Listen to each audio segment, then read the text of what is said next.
oh, there's gonna be 60 people there that look like me, and like 500 white people that have been doing Broadway their whole life. Okay, so much for that. I was trying to be like a really cool YouTuber and go outside and film the majority of what I want to say today, but that failed. Yeah, there were a lot of like people walking on the path too, and I'm like, oh gosh. I don't really want like people to hear me say out loud, but then again, everyone here is gonna hear it, so whatever. When I was in high school and college, I loved theater.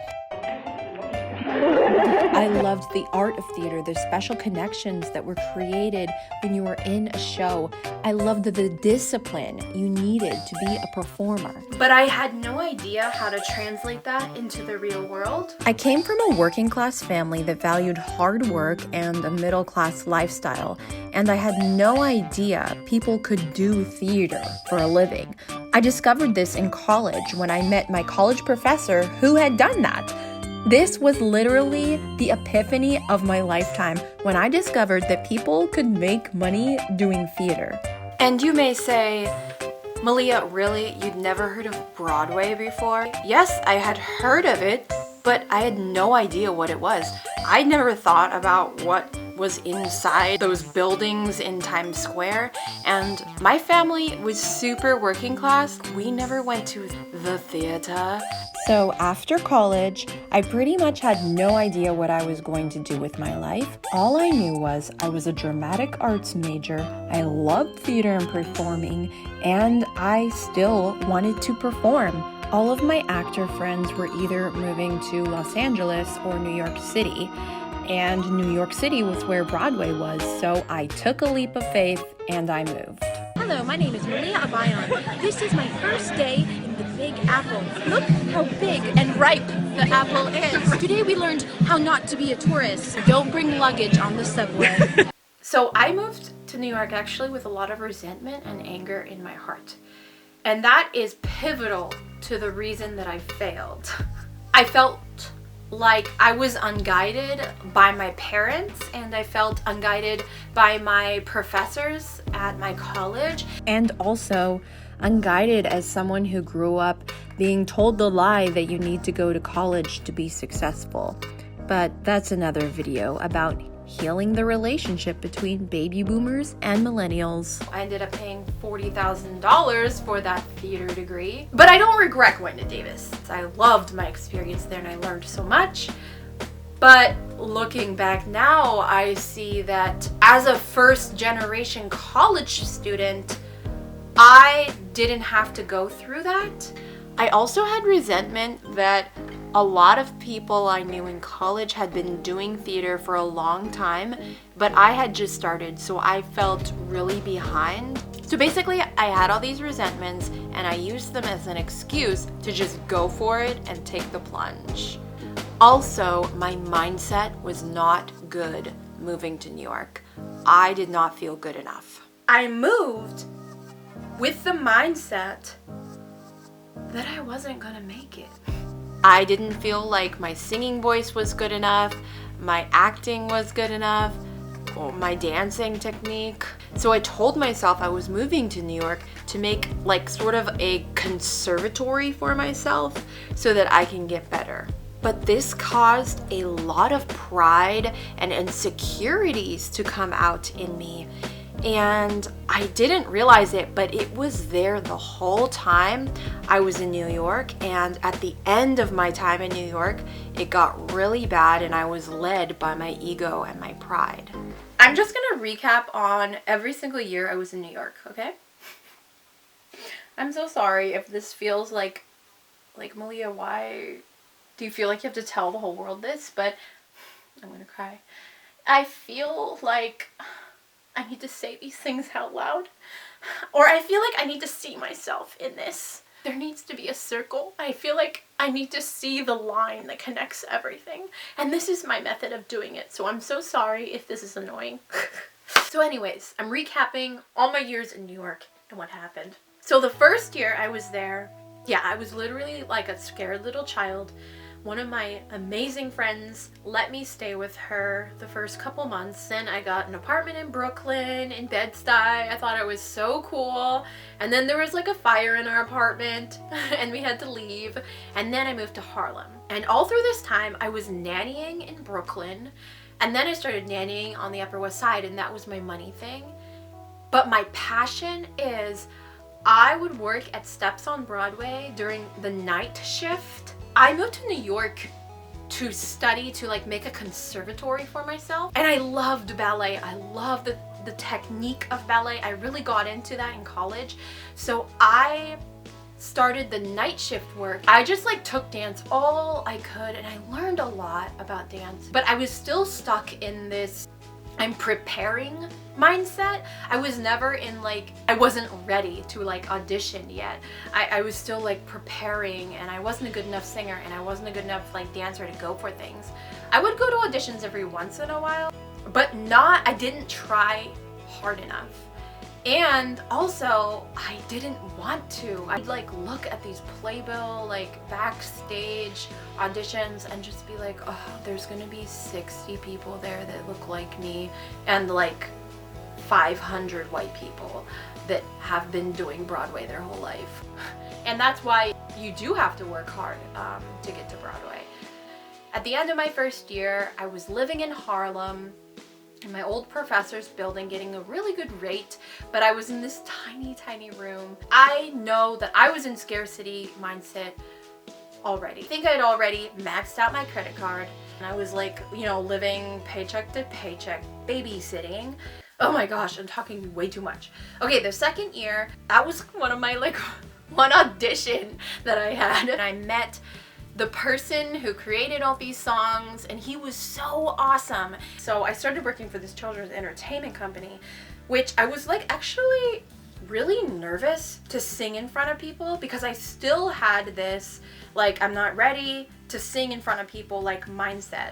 And I was like, okay, but this is just like I'm singing in front of babies, literal babies, and like toddlers, and it's gonna be so fun. But still, there were people in the band, and like they were such talented and seasoned musicians, and I was like nervous to sing in front of them. I remember it was a Christmas party, and I made friends with like everybody, and everyone is so cool, and like I could just cry because I was like, this is what I've been looking for, God. But it wasn't theater people, it was musicians. People who loved music. That like I found that community and I had wanted it. There was a lot of drama. I still love every single person that I met there. So by the end of year 2, I was becoming really close with my musician friends and started doing small projects with them, and even singing in background vocals for their bands, which was a dream come true for me. I felt like I was making small steps towards being my goal of a full-time performer.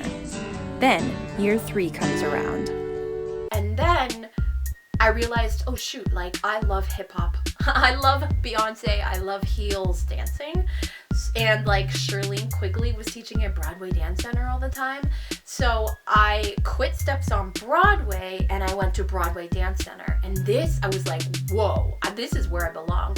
Like this is like the commercial dancing. Like these people are in commercials. Man, like I don't want to say the people were like catty and stuff. I think it's the entertainment industry. It wasn't a good community there. Like everyone felt so separated, and there was really this sense of competition. The dance industry, man, crazy. I mean, there is a lot of love. Like once you, I could see that. Like once you entered one of those communities, there is a lot of love for dance. That's another story. I keep talking too much. During all this time, I was pretty much like hanging out with my musician friends and like kind of singing with them. And I was too afraid to audition, and I didn't even know if I wanted to audition anymore. And I was building up credit card debt. I took out another credit card and I maxed it out in like one summer. All of year 3 and 4, every second of my schedule was occupied. I was doing small dance gigs, singing in background vocals with my friend Will Leet, and when I wasn't babysitting or working, I was in dance class. I also performed for 3 straight years in the Broadway Dance Center Showcase, which really helped me with my stage fright. My life was super fast-paced for a reason. My insecurities. Let's talk about the end of year 4 to 7.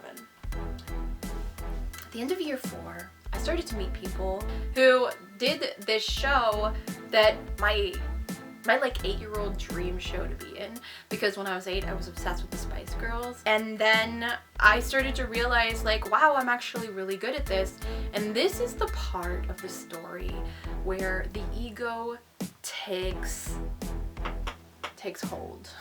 I moved to New York to be on Broadway, but I moved there with a lot of anger, a lot of pride, a lot of resentment in my heart.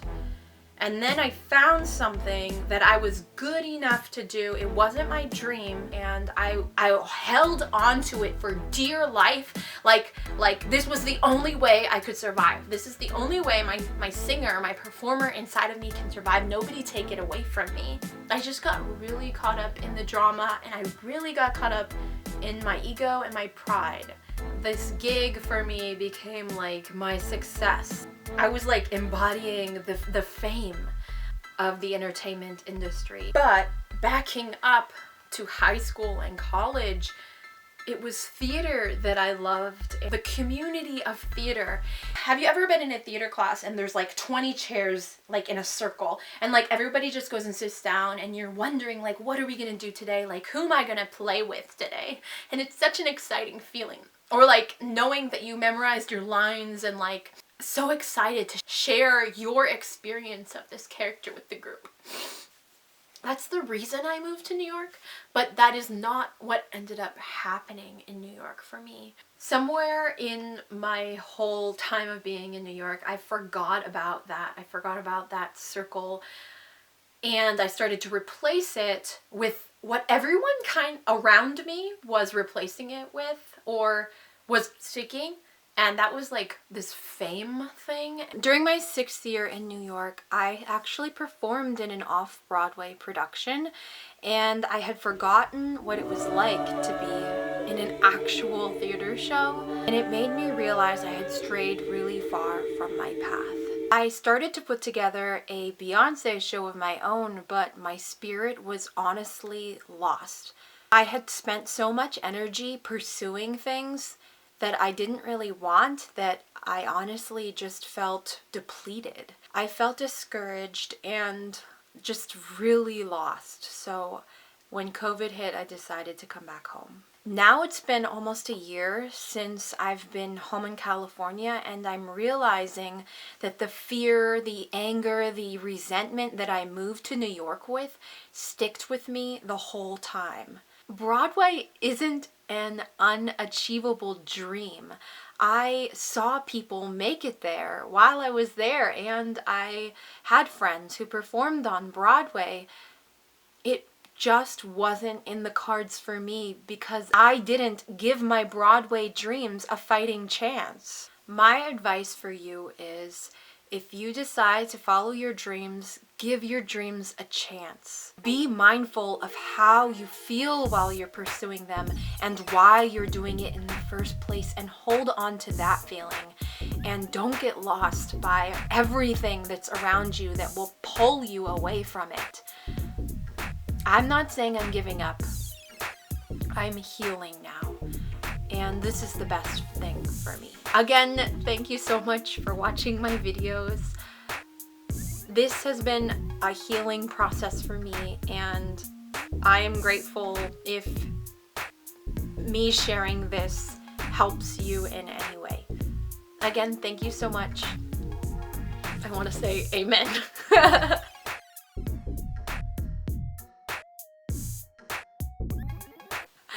Oh, I feel like there's a weight off my chest. It's crazy.